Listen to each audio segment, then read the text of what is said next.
Queridos irmãos, queridas irmãs, dando sequência, né, no, na mensagem, no capítulo 4.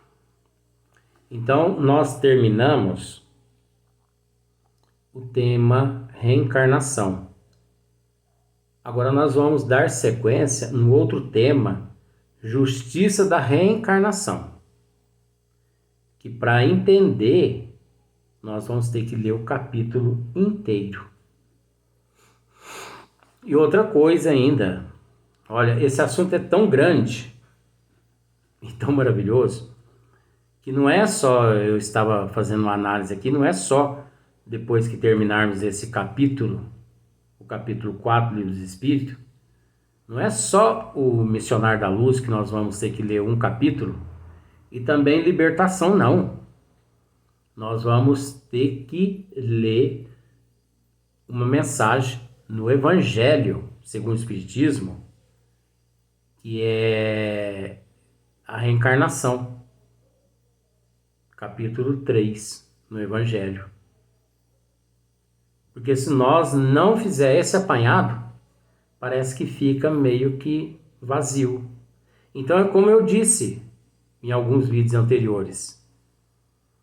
A primeira vez que nós tratamos de reencarnação, nós mergulhamos 20 metros. Agora nós estamos mergulhando mais 20 metros a mais, 40 metros. Um dia, se der tempo nessa encarnação, nós vamos mergulhar 60 metros. Deu para você entender? Então, olha só. Em que se funda o dogma da reencarnação? Não é? Em que se funda o dogma da reencarnação? Olha só a resposta dos espíritos. A justiça de Deus é sábia mesmo, né? Depois eu falo que a justiça da terra é capenga, né? Aí muitas pessoas podem achar ruim, mas é porque não estudam e não raciocinam. Porque se estudassem, iam chegar a essa conclusão que nós chegamos. Em que se funda o dogma da reencarnação? Resposta: na justiça de Deus e na revelação. Na justiça de Deus e na revelação. Pois, incessantemente, repetimos, o bom pai deixa sempre aberta a seus filhos uma porta para o arrependimento. Gente, vocês estão observando aqui a diferença do Deus, inteligência suprema, causa primeira, a inteligência suprema, a causa primeira. Deus, a inteligência suprema, a causa primeira de todas as coisas. Vocês estão observando a diferença desse Deus com o Deus morfológico? Aquele Deus odiento, aquele Deus horroroso, rancoroso. E pior, ainda tem, de hoje em dia, ainda tem pessoas que são do mesmo jeito, um rancor, né? Uma mágoa, um ressentimento. Se a carapuça estiver encaixando, encaixa porque é para você mesmo. Tem gente que é igualzinho vitrola velha. Vitrola. Repete, repete, repete, repete, repete, repete. E não sai do lugar. Tem outras pessoas que entram no ouvido e saem no outro. Sabe como chama isso? Tonto. Ou tonta. Então, olha a diferença desse Deus aqui. Olha a diferença desse Deus, esse Deus, a inteligência suprema, causa primeiro de todas as coisas, questão número 1 do Livro dos Espíritos, que é Deus. A diferença desse Deus com o Deus morfológico, o Deus de Dante, né? O Deus de Noé, o Deus de Sodoma e Gomorra, O Deus de Moisés, gente. Quando Moisés abriu o mar. Eita ignorância, pelo amor de Deus. Olha só olha a resposta. O bom pai deixa sempre aberta a seus filhos uma porta para o arrependimento, né? A porta da reencarnação, da reparação, do perdão, sabe? Deus, vamos usar esse termo que ele não condiz, mas vamos usar só para servir. Deus não quer a morte do pecador, sim que ele se arrependa e viva. Sabe, Deus é amor, Deus é inteligência. Deus não quer que você caia no inferno e queime lá por toda a eternidade. Que Deus é esse, gente? Que a uns privilegia e a outros sacrifica, tortura. Que Deus é esse? Não te diz a razão que seria injusto privar para sempre da felicidade eterna todos aqueles de quem não dependeu o melhoramento? Sim. O que eu acabei de dizer. Olha aqui. Não te diz a razão que seria injusto privar. Privar para sempre da felicidade eterna. O que ele está dizendo aqui? Você cometeu um crime. Então, você perante Deus, você nunca mais vai ser perdoado por Ele. Ele vai te jogar no inferno por toda a eternidade e você não vai poder mais sair daquele inferno ali, daquele fogo que queima.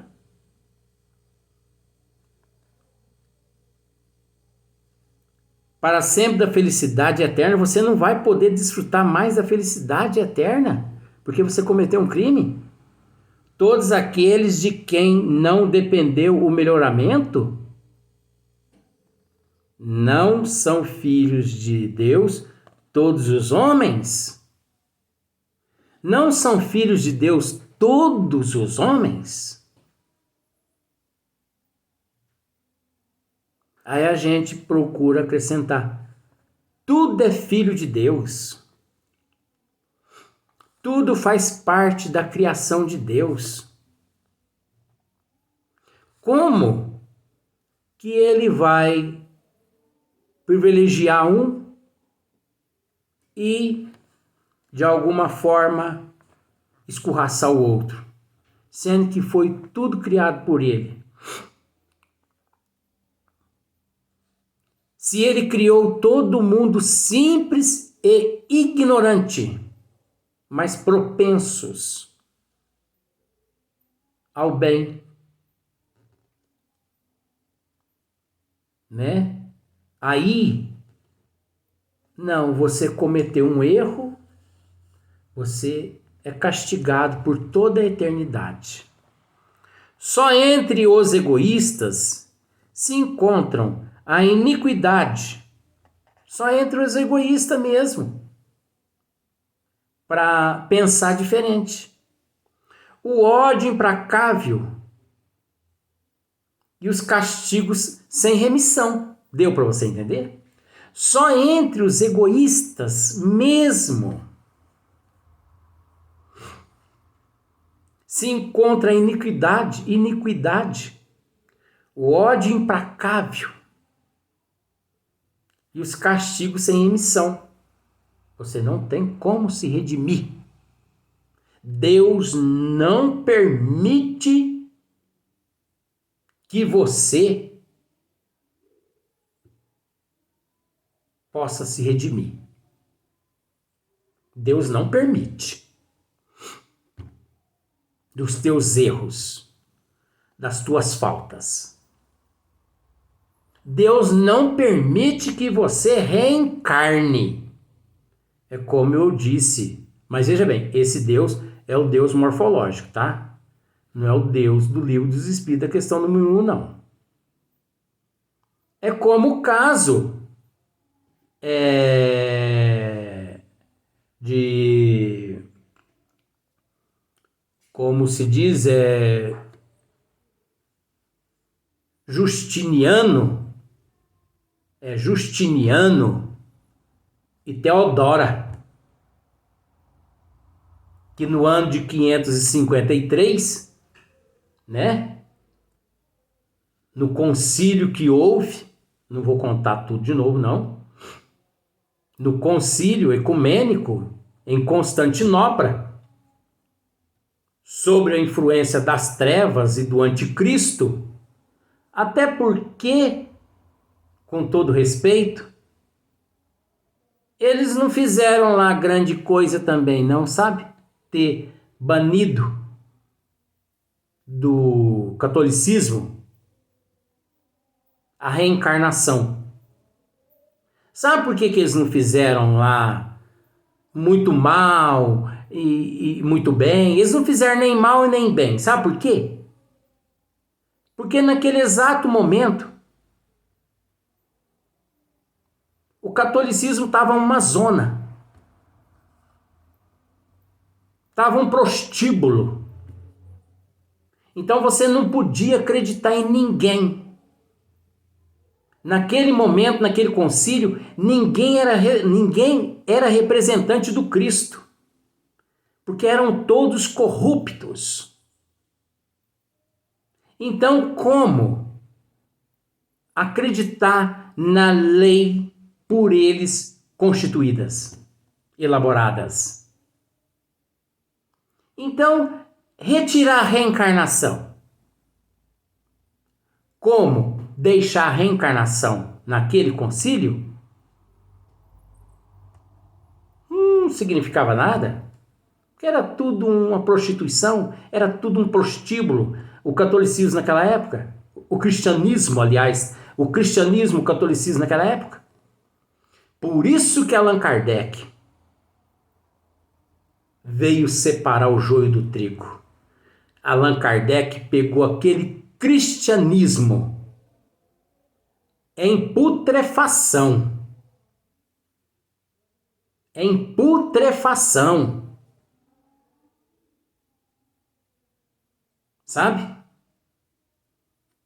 E com bisturi espiritual, que é a consciência dele, a mente dele, e a ajuda de nosso Senhor Jesus Cristo, foi separando os bodes das ovelhas, as ovelhas dos bodes. Separou o joio do trigo.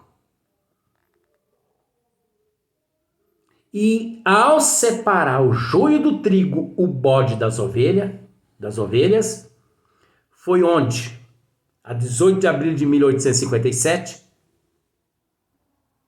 Allan Kardec lançou o primeiro livro, o Livro dos Espíritos.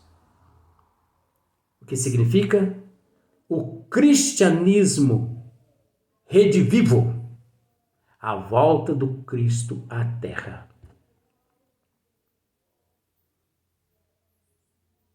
Agora, quem tem coragem de falar o que eu falo? Ninguém. Até mesmo aqueles que têm mais conhecimento no espiritismo têm medo de falar o que eu falo. Por quê? Porque são covardes. São hipócritas. Dizer que é espírita é fácil. Mas ser espírita não é para qualquer um. Mas como ser espírita não é para qualquer um? Ser espírita não é para quem quer, é para quem aguenta. Aguenta mudança, aguenta reforma íntima, transformação em todos os sentidos. Se o indivíduo não se modifica em todo sentido, abandone o espiritismo e volte para as religiões de onde ele veio. Feche as casas espíritas e vão para a roça capinar café, que você ganha muito mais do que permanecer nesta sagrada doutrina, onde o lema é sangue, suor, dor e lágrima. E você, como representante da doutrina dos espíritos, agindo como tem agido. A gente tem que raciocinar.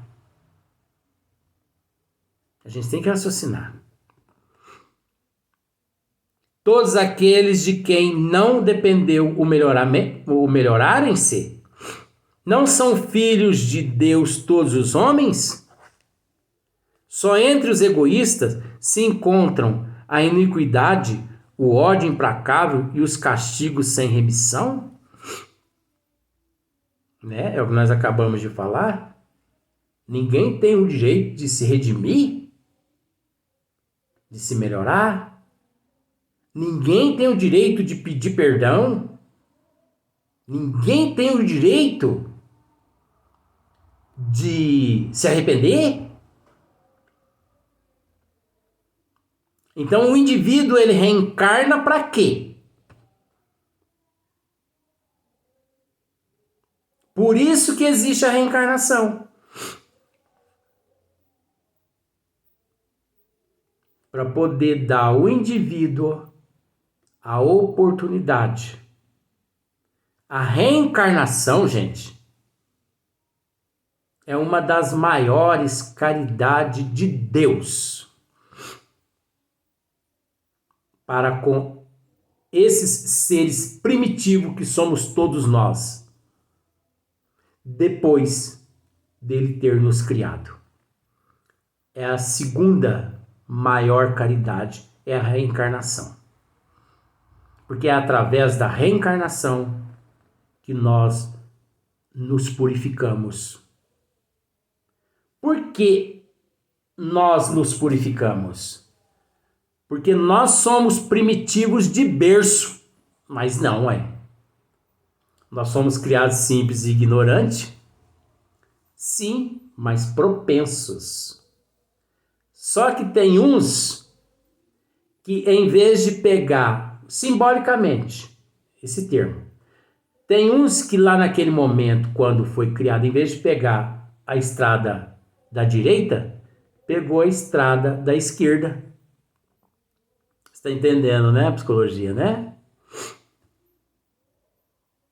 Pegou a estrada da esquerda, que é a da fantasia, da ilusão, né? Começou a vender o corpinho daqui, vendeu o corpinho dali. Você entendeu, né? Carapucinha entrar, deixa ela aí que serve pro tempo de frio. Ilusão, fantasia, sexolatria, né? Traições. E mais traições. Ingratidão e mais ingratidão. Esse momento é gostoso, né? Uma maravilha.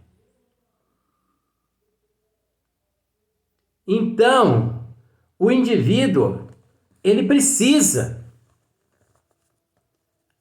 através desse processo, através da reencarnação, através da reencarnação que ele expia tudo isso. Então, lá naquele momento, o nego pegou a esquerda.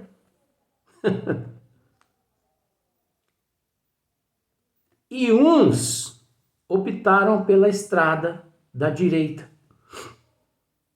Direita e esquerda é simbólico, tá? Mas só para você ver como. A direita vai na direção de Deus e a esquerda vai afundando cada vez mais. Então, para aqueles que optaram pela estrada esquerda, é necessário passar por todos esses mundos de sofrimento. Você entendeu? Hominídeo e tal, mundo primitivo, regeneração, e tal, tal, tal, tal, tal, tal, tal, tal, tal, tal. Ah, mas então quer dizer que aquele que optou pela estrada direita, ele não necessitou passar por essas reencarnações, reencarnar nesses mundos? Por isso que eu disse que isso é relativo. É simbólico esse direito e esse esquerdo. Porque ele também pegou o mesmo rumo que o outro pegou. Só que o outro com um sentimento negativo e ele com um sentimento positivo. Então ele venceu mais rápido aquele trajeto. Porque ele não pensou negativismo. Ele não cometeu nada de mal. Então vamos supor assim, que em cada planeta de sofrimento, enquanto nós reencarnamos lá, por exemplo, 5.000 vezes, esse outro ser reencarnou lá só 1.000 vezes. No mundo de provas e expiações, em vez dele reencarnar 5.000 vezes, ele reencarnou só 500 vezes. Porque ele fez por merecer. Ele superou mais rápido. Ele, estilingou. É como um atleta numa maratona, você entendeu? Que você vai à frente dele, você vai à frente daquele campeão e você vai pisando torto e reclamando. E ele não. Ele concentra na maratona e de repente ele passa por você. Aí você fala para ele assim, para distrair a cabeça dele, distrair a atenção. Você não vai tomar uma aguinha? Ele fala, não estou necessitando não. Mas diminua um pouco o passo. Não, mas esse passo aqui tá bom. E o que eu quero dizer com isso, gente? Vocês acham que os bons espíritos, por exemplo, Eurípides Barçanufo, Bezerra de Menezes, esses espíritos nobres, vocês acham que eles se detêm onde nós nos detemos? Não. Vocês acham que Eurípides Barçanufo, Bezerra de Menezes vai sentar ali conosco embaixo da sombra e nos dizer assim, meu filho, se você permanecer 500 anos aí, nós vamos ficar aqui com você também, embaixo da sombra. Não. Eles vazam.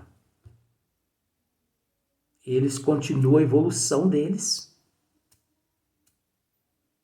Por isso que uns chegam mais cedo, outros chegam mais tarde. Mas não significa que aquele que chegou mais cedo, ele não passou por todas as intempéries. Ele passou. Mas só que ele foi resignado, ele foi disciplinado, ele agiu com prudência, com bom senso. Enquanto os outros não.